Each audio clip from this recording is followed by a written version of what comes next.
Imagina que você é um dinossauro herbívoro e você está pastando tranquilamente. Um dinossauro saurópode, aqueles com o pescoço bem comprido.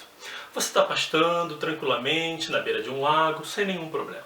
De repente, quando você se dá conta, aparece um, dois, três, talvez até quatro dinossauros carnívoros.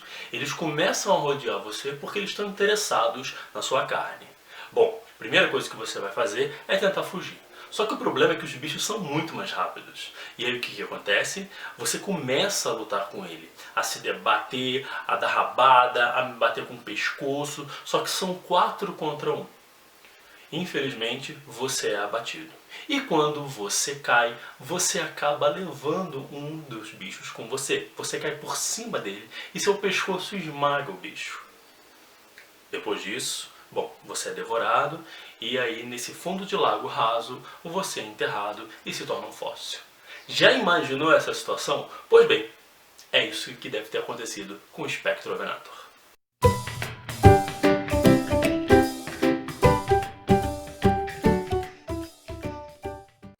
Fala aí, galera, sejam mais uma vez bem-vindos ao meu canal. Eu sou Rafael Delcurte e você está indo comigo agora além de Plutão.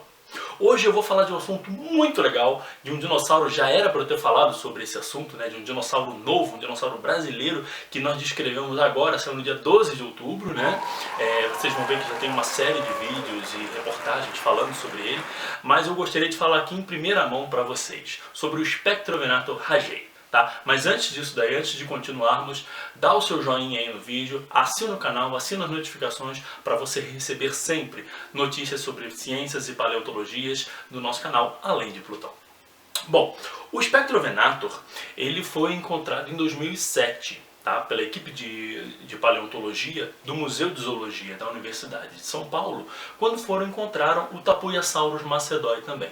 Para quem não sabe, o Tapuiasaurus macedoi ele foi um dinossauro saurópode, um dinossauro herbívoro, aquele pescoçudo, do grupo dos titanossauros. Ele foi descrito pela equipe do professor Ruslan Zayer, que também liderou essa pesquisa da publicação do Spectrovenator, né? E foi publicado em 2011. O que os pesquisadores não poderiam imaginar, o que a equipe de campo não poderia imaginar, é que embaixo dos restos do Tapuiasauro estava o Spectrovenator. Foi uma surpresa tremenda, enorme, quando o pessoal estava tirando o Tapuiasauro e de repente eis que aparece o resto de um dinossauro carnívoro. Né? Levou-se o dinossauro para o museu, onde ele foi preparado e estudado e etc. Né? O Spectrovenator ele recebeu esse nome porque ele estava embaixo, escondido do Tapuiasauro. Né? O nome científico, quando nós damos nomes científicos às espécies, ela é composta normalmente por 2 nomes, o gênero, né, e o epiteto específico. No caso, o Spectrovenator é o gênero, que significa caçador fantasma. Por que ele chamou de fantasma? Porque ele estava escondido como fantasma embaixo do Tapuiasauro. Enquanto o epiteto específico, rajei, é em homenagem ao Dr. Jean-Claude Rajai, que foi um importante pesquisador francês e teve uma contribuição muito importante para a paleontologia, mas que ele acabou falecendo. Esse dinossauro, o Spectrovenator, ele é um dinossauro extremamente importante para que nós possamos entender a evolução do grupo dele. Para quem não sabe, o Spectrovenator ele é do grupo dos abelissauros. Os abelissauros eram dinossauros que foram dominantes majoritariamente no hemisfério sul no finalzinho do período Cretáceo. Enquanto no período Cretáceo, no final do período Cretáceo, nós temos o hemisfério norte sendo dominado pelos tiranossauros, como o Tiranossauro Rex, o Tarbossauro, o Gorgossauro, Daspletossauros, no hemisfério sul nós temos aqui a presença dos abelissauros. Vocês vão reconhecer eles facilmente, lembrando-se do Carnotaurus, do Thanos, que também foi descrito recentemente, né? Vou deixar um vídeo aqui falando para vocês do Thanos, e também do Pycnonemosaurus, que é um abelисsauro muito grande, aliás, o maior abelисsauro que existiu, também viveu aqui no Brasil, chegava a mais ou menos uns 10 metros de comprimento. Né? Seus restos estão hoje depositados lá no Museu Nacional. Okay? O Spectrovenator ele realmente nos ajuda a entender a importância da evolução do grupo dos abelissauros, porque pela primeira vez nós temos um crânio completo do Cretáceo inferior. E quando a gente fala de Cretáceo inferior, a gente está falando de mais ou menos 120 milhões de anos. Então o que a gente tem? A gente tem a evolução, o início da evolução dos abelissauros começando a ocorrer no Jurássico Médio, tá? Com o Elabelisaurus, que é o abelisauro mais antigo, e depois temos o registro no finalzinho do período Cretáceo, lá em torno de 66 milhões de anos.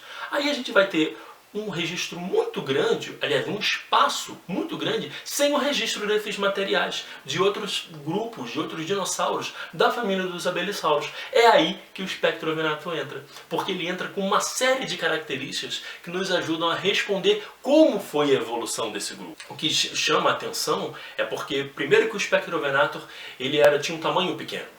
Então, enquanto alguns dinossauros, como o Pycnonemosaurus, o Carnotaurus chegavam a ser uns 7 metros, o Spectrovenator chegava a ter mais ou menos uns 2,5 metros. Então ele era realmente um dinossauro pequeno, deveria bater aqui em cima, mais ou menos de altura no meu peito. Não era muito grande mesmo, né? Além disso, ele proporcionalmente tem os dentes maiores, tem o focinho mais comprido, lembrando muito seus ancestrais, como o Ceratosaurus, por exemplo, que viveu nos Estados Unidos e em Portugal.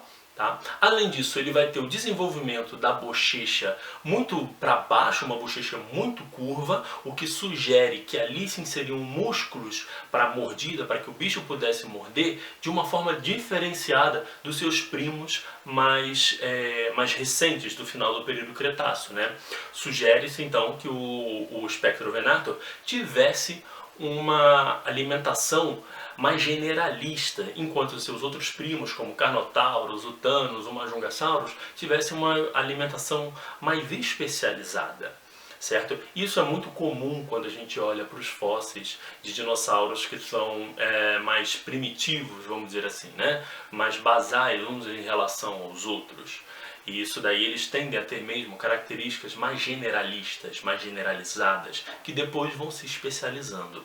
Além disso, o que é super interessante a gente notar no Spectrovenator é porque na parte de cima da cabeça dele, no osso chamado nasal, já apresentava, como assim apresenta em outros dinossauros, como o Carnotaurus e o Scorpiovenator, ambos da Argentina, uma série de furinhos. Né? Esses furinhos eles são interpretados como passagens de vasos sanguíneos, sugerindo que ali na cabeça do Spectrovenator já tivesse um tipo de tecido diferenciado que era muito enrugado. O que poderia ter ali? A gente não sabe, porque o tecido mole mesmo, né, a pele, órgão e etc., não são preservados nesse tipo de fóssil. Nesse tipo, porque em outros fósseis até são preservados. Né? Mas no caso o Spectrovenator já apresenta essa característica que é vista em outros dinossauros aqui da América do Sul, só que bem mais recente. 60 milhões de anos para frente já apresenta características muito semelhantes. Né? Além disso, o Spectrovenator ele não possuía uma crista na cabeça que era formada pelos ossos parietais, que seria uma crista que seria alta para a inserção da musculatura do pescoço.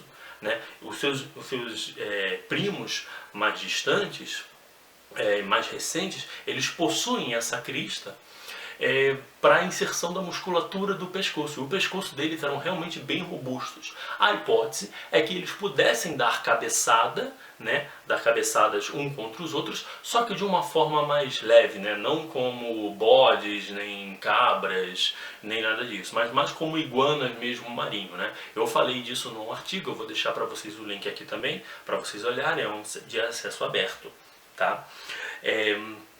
O Spectrovenator, assim como outros abelissauros, na verdade como a grande maioria dos abelissauros, viveu no ambiente semiárido.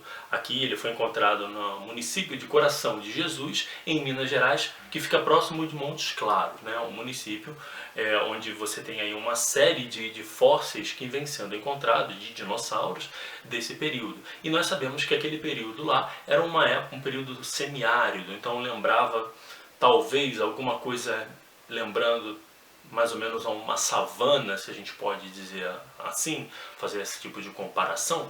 E aí, só que ele vivia tinha presenças de lagos. Quando o lago começou a secar, o Spectrovenator morreu junto com o Tapoiasauro, onde eles foram depositados. Uma coisa muito curiosa no Spectrovenator e no Tapoiasauro é que depois que eles morreram, eles não foram tão transportados. O que acontece? Quando o animal morre, normalmente ele é exposto, né? Ele fica seja no lago ou seja no chão, alguma coisa assim, ele fica exposto, os bichos comem eles e ele acaba sendo transportado, sendo levado, seus restos são levados pela chuva, pelo lago, pelo rio, etc., né, por algum corpo d'água. No caso do Spectrovenator e do Tapoiosaurus, eles ficaram expostos durante um determinado tempo, porque nós vemos que há um grau de desarticulação, mas eles não foram tão transportados. Como que a gente sabe disso? Porque a posição do esqueleto ela está muito bem articulada e ainda preserva-se a cabeça. Normalmente quando os bichos morrem, a cabeça é a primeira coisa que vai embora, porque a articulação da cabeça com o pescoço ela é muito frágil e a cabeça ela tende a ser mais pesada mesmo, né? No caso tanto do Tapoiosauro, que preservou o crânio completo, se eu não me engano, o crânio mais completo de titanossauro que nós temos, e agora também a gente tem o crânio do Spectrovenator, que é extremamente bem completo, né? Lembrando em grau de completude aí do Carnotauro, do Majungasaurus, que são os dinossauros mais conhecidos. Tá. O Spectrovenator ele foi estudado por diversos autores, né, do qual eu sou muito grato de fazer parte deles. Nós temos o professor Roussan, do Museu de Zoologia da USP, temos o Diego Pou, da Argentina, do Museu Egídio Ferruglio, temos o Bruno Navarro, que também é do Museu de Zoologia da USP, eu e o Alberto, que também somos do Museu de Zoologia da USP. Além disso, temos uma galera que trabalhou junto com ele na preparação, toda a equipe do Museu de Zoologia, né? Quer dizer, eu trabalhei com ele quando eu estava no Museu de Zoologia, né? Agora, atualmente, eu estou na Unicamp. O estudo do Spectrovenator ele foi feito de uma maneira muito tradicional. Nós comparamos os ossos, os fósseis do Spectrovenator com outros dinossauros muito bem completos também, para ver primeiro qual era o grande grupo que o Spectrovenator se encaixaria. Então, por exemplo, a presença da rugosidade muito característica em toda a parte da face, nos ossos da face, como no maxilar, no osso da frente, no nasal, na parte de trás, todas as regiões já nos sugeriam que ele era um abelisauro. Além disso, a conformação dos ossos também já sugeria que ele já estava incluído no grupo dos abelissauros. Depois que nós conseguimos identificar esse grupo de dinossauros, aí nós passamos a procurar as características que não são compartilhadas com nenhum outro dinossauro, mostrando que o Spectrovenator era de fato uma espécie diferente dos demais, por isso mereceria ganhar um nome que foi Spectrovenator rajei. Certo? A preparação do Spectrovenator também foi feita de uma forma tradicional. Nós utilizamos ponteirinhas, como essa daqui, né? Essas ponteirinhas que são utilizadas por dentistas para arrancar o tártaro e fazer o sofrimento das pessoas. E também canetas pneumáticas, que são pequenininhas britadeiras que nós tiramos o sedimento. Aí nós tiramos todo o sedimento dos ossos, expusemos os ossos para fazer a comparação. Ela foi feita uma preparação tão bem detalhada, que nós podemos até ver dentro da cabeça do bicho, certo? O Spectrovenator, atualmente está depositado no Museu de Zoologia da USP, né? E eu acho que assim que acabar a pandemia e o museu realmente voltar a abrir a porta aos públicos, vai ser feita aí com certeza uma exposição mostrando os restos do Spectrovenator. Tá? Eu vou deixar aqui para vocês o link também da publicação do Spectrovenator, é uma publicação de acesso aberto, certo? E eu realmente espero que vocês tenham gostado desse vídeo, tá? Se vocês gostaram, deem um joinha, assinem o canal, ativem as notificações, me seguem nas redes sociais aí, também para vocês verem outros assuntos sobre ciências e paleontologia, tá bom? Um grande abraço para vocês, valeu, tchau, tchau!